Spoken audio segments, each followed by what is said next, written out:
Bismillahirrahmanirrahim. Assalamualaikum warahmatullahi wabarakatuh. Perkenalkan, nama saya Sidratin Ramadan dari kelas B4, NIM F 2018-01-11. Jadi di sini saya akan mempresentasikan materi kimia medisinal yang berjudul aktivitas biologi. Jadi di sini itu ada pengertian aktivitas biologi. Itu adalah dasar dari aktivitas obat, proses-proses kimia kompleks, mulai dari saat obat diberikan sampai terjadi respon biologis. 3 fase yang menentukan. Yang pertama itu fase farmasetik, fase farmakodinamik, dan fase farmakokinetik. Dan yang pertama ini ada fase farmasetik. Itu meliputi proses pabriksasi, pengaturan dosis, formulasi, bentuk sediaan, pemecahan bentuk sediaan, dan terlarutnya obat aktif. Fase ini berperan dalam ketersediaan obat untuk dapat diabsorpsi di dalam tubuh. Lalu yang kedua ini ada fase farmakokinetik.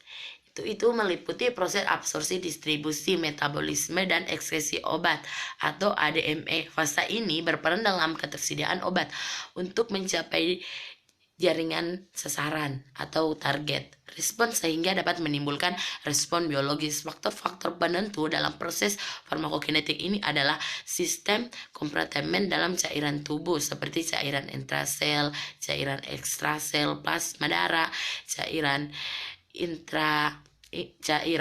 intiristisel, dan lain-lain, protein plasma atau protein jaringan, dan berbagai senyawa biologis yang mungkin dapat mengikat obat. Proses sintetis atau protein biasa akan dijadikan sebagai formulasi tambahan.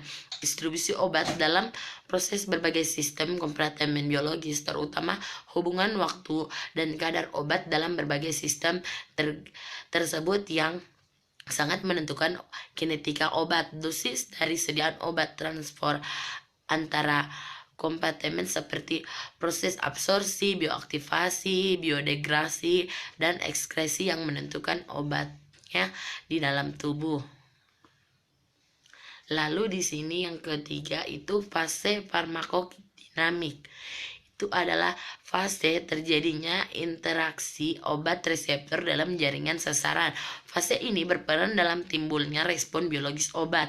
Setelah obat bebas masuk ke peredaran darah, kemungkinan mengalami proses-proses sebagai berikut. Yang pertama itu obat disimpan dalam depo jaringan, dan selanjutnya obat terikat oleh protein plasma terutama albumin, dan yang ketiga itu obat aktif yang dalam bentuk bebas berinteraksi dengan reseptor sel kas dan menimbulkan respon biologis. Obat mengalami metabolisme dengan beberapa jalur kemungkinan, yaitu obat yang mula-mula aktif setelah mengalami metabolisme akan menghasilkan senyawa aktif, kemudian berinteraksi dengan reseptor dan menimbulkan respon biologis atau bioaktivasi.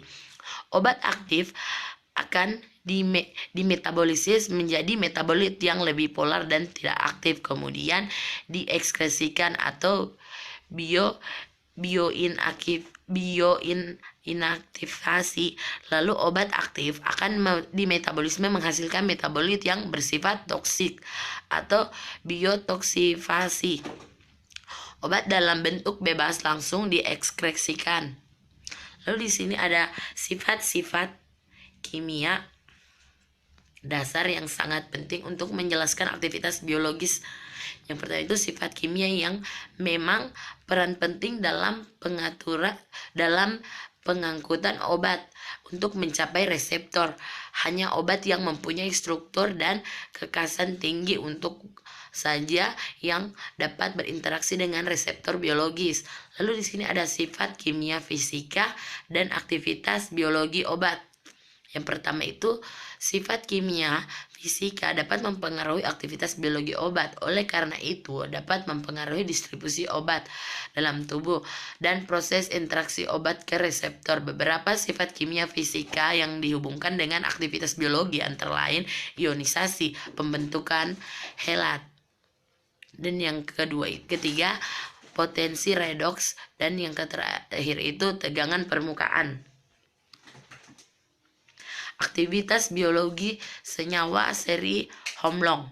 Pada berbagai seri Homolog, senyawa sukar terisolasi yang berbeda. Strukturnya hanya menyangkut perbedaan jumlah dan panjang rantai atom C. Interaksi aktivitas biologisnya tergantung pada jumlah atom C.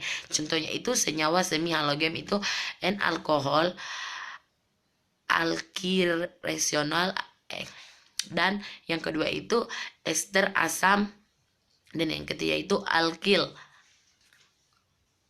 Lalu di sini ada dua prinsip Ferguson, spesifik dan tidak spesifik. Banyak senyawa kimia dengan struktur beberapa tetapi mempunyai sifat fisik sama seperti ester, kloroform, dan nitrogen oksidasi dapat menimbulkan efek naroksosis atau anestesis sistemik. Hal ini menunjukkan bahwa sifat fisik lebih berperan dibandingkan sifat kimia. Dari percobaan diketahui bahwa efek anestesi cepat terjadi dan dipertahankan pada tingkat yang sama asalkan ada cadangan obat dalam cairan tubuh. Bila cadangan tersebut habis, maka efek anestesi segera berakhir. Hal tersebut menunjukkan bahwa ada keseimbangan kadar obat pada fase eksternal atau cairan luar sel, dan